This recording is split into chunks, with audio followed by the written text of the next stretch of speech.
¿Eso qué es, digo? Un diamante. Un diamante con trapiche. De Zimbabue. No sé cómo lo he visto.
¿Qué es cavitación?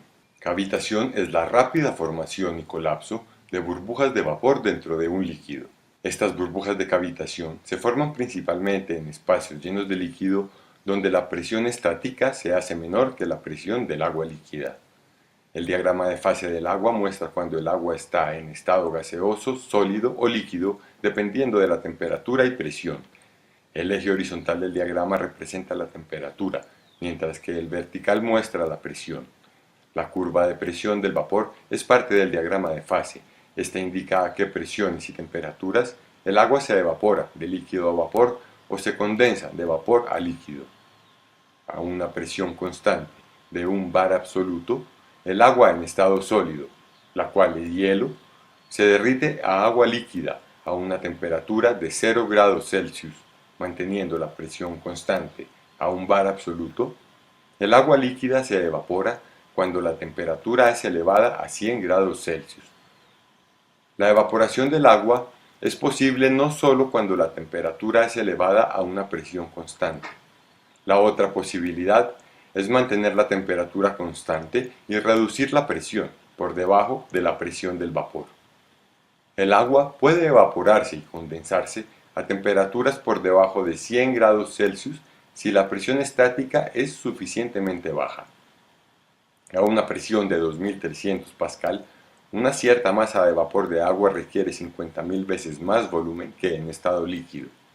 Las burbujas colapsan tan pronto alcanzan una región con una presión por encima de la presión de vapor.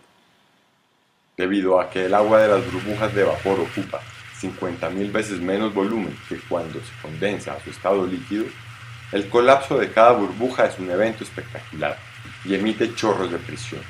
Chorros de presión de muchos colapsos resultan en un ruido audible muy característico de la cavitación. El sonido usado ahora en este video ha sido grabado en un montaje experimental.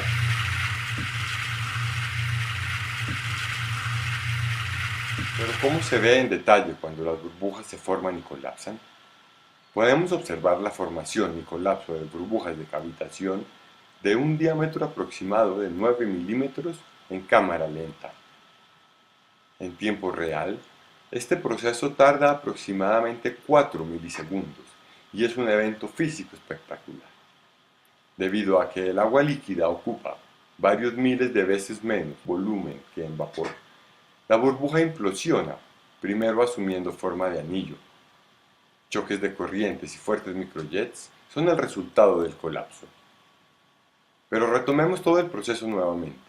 Si la presión local baja a menos de la presión de vapor, el agua se evapora, la burbuja de cavitación se comienza a formar, se hace más grande y es transportada con el flujo a una región con más alta presión. La burbuja para de crecer si la presión local excede la presión del vapor. El vapor es condensado, comenzando con la pared de la burbuja. La superficie empieza a romperse por su punto más débil. Un microjet se forma perforando hacia adentro, hacia la superficie opuesta de la burbuja. La burbuja está ahora colapsando. La burbuja se vuelve un toroide y desintegra más adelante. El microjet continúa fluyendo en el líquido y puede golpear la pared.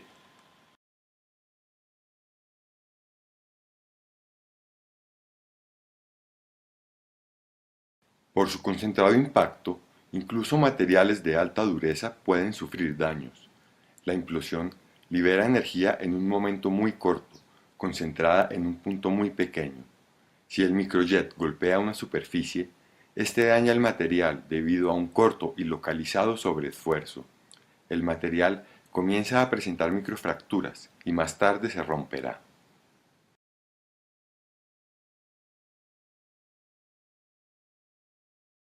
Cuando ocurre la cavitación, burbujas de vapor de agua se forman cuando la presión en cierta región cae por debajo de la presión de vapor. El vapor se condensa en líquido de nuevo una vez la burbuja alcanza una región con presión por encima de la presión de vapor.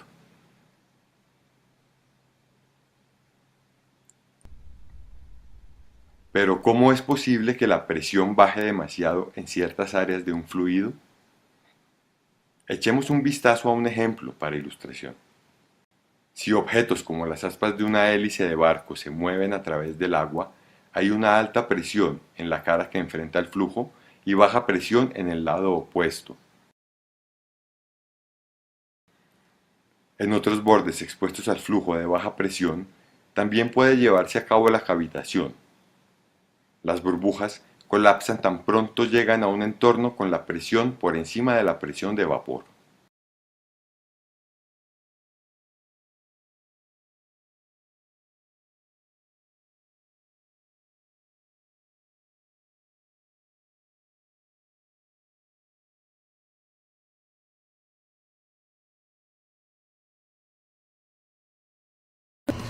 Here we have a pump trainer. We have an electric motor with a horsepower meter through a magnetic coupling to a centrifugal pump. The pump itself is made of acrylic, so we can see the spinning impeller inside. We can also see the fluid go through. It's got a gate valve here on the discharge. It's got another valve over here on the suction. And all the piping here is clear, so we can watch the flow of fluid. Right now it's all clear water, so we can't see much in that regard. It's got a rotometer here showing us the amount of flow. What I'm going to demonstrate here is cavitation. We're going to purposely cause cavitation to occur in the system. We're going to do so by keeping the discharge valve wide open like it is and pinching off the suction valve. What that will do is reduce the pressure in this line, and you'll see this compound gauge show a stronger and stronger vacuum as we begin to pinch off this valve. So I'll start to turn this clockwise, and you will see the gauge's indication go down. You'll also begin to hear cavitation take effect. We'll be able to see the bubbles form inside of here as it cavitates after it flashes in the vapor and cavitates into liquid again here. So here we go, closing the valve. And watching the gauge. The gauge is going down. Minus 10 inches of mercury. Minus 12. Minus 14. You can start to hear flashing occur there. 16. More noise. Minus 18. Minus 20. you start to hear that sound that sounds almost like rocks going through the pipe. There's no debris, there's no solid material through here. That solid sounding sound is really the collapsing of the vapor bubbles as they go back into liquid form. You can really hear it now. You can see it occur inside of here. It's a very pronounced action and noise. As the water goes through the valve, it reduces pressure going through the restricted valve. Its pressure drops below the vapor point of the water at this temperature. It flashes into steam, and then after it comes out of the valve and expands again, the pressure goes up, and what happens is those vapor bubbles collapse back into liquid, and that's when we get the cavitation effect. We can see it happening here. We can also see some bubbles here in the scroll casing of the pump. Cavitation is very destructive, especially upon metal surfaces. The acrylic surfaces here seem to handle it a little bit better, but with metal surfaces there's no give, and it's very destructive. The metal will become pitted by the high pressure jets formed by the collapsing bubbles. So I just want to illustrate what cavitation looks like in an acrylic tube and what it sounds like.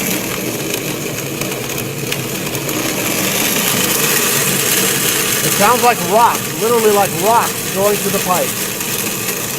And again, we cause it by dropping too low of a pressure, causing flashing to occur, and when the pressure rises again, the bubbles collapse, and that's when cavitation occurs. I will open this valve back up. That increases the pressure on the suction side of the pump, less and less vacuum, until we no longer flash, and we no longer cavitate. And that's a happy pump.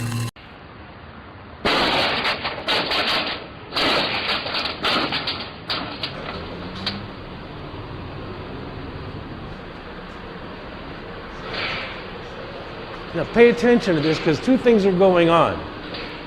Hydraulic vibration and acoustics, okay?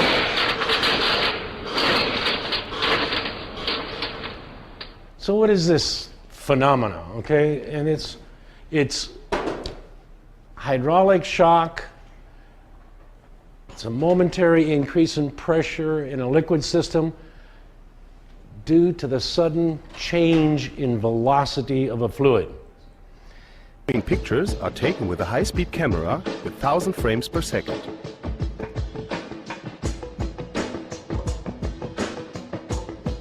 We focus on that forces that are generated when water is punching on the valve. Water hammer effect is activated by fast closing of a valve. Forces during water hammer effect.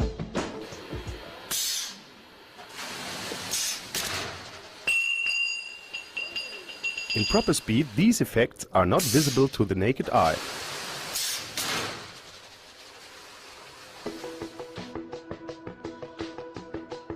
The pictures of the high-speed camera show how a steam vacuum is generated, how the water column is pulled back and punching on the valve.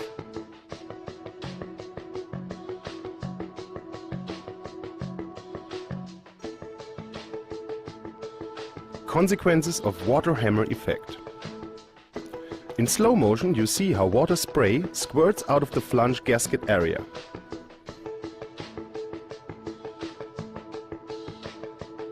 The studs are stretched and at the same time the whole construction is spoiled with a deflection of 15 millimeters. The forces. Vacuum is generated and pulls the water column back with a vacuum pressure of 0.1 to 0.2 bar.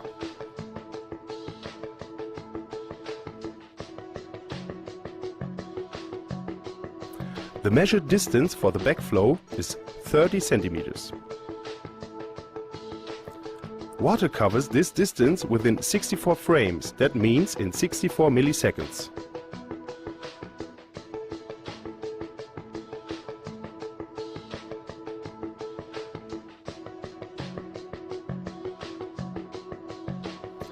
"30 centimeters comply 4.7 meters per second or 17 kilometers per hour.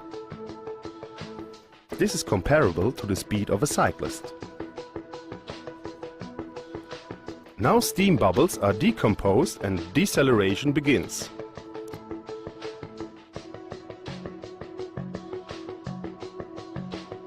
For comparison, a pursuit plane reaches 10 G at most.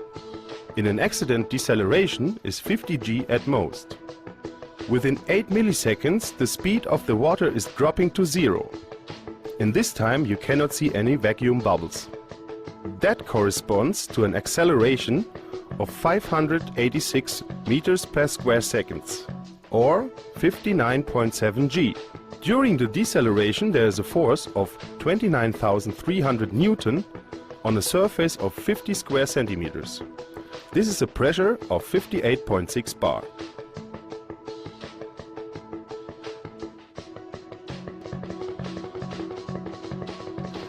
The actual load on the disc is as high as if a heavy truck weighing 3 tons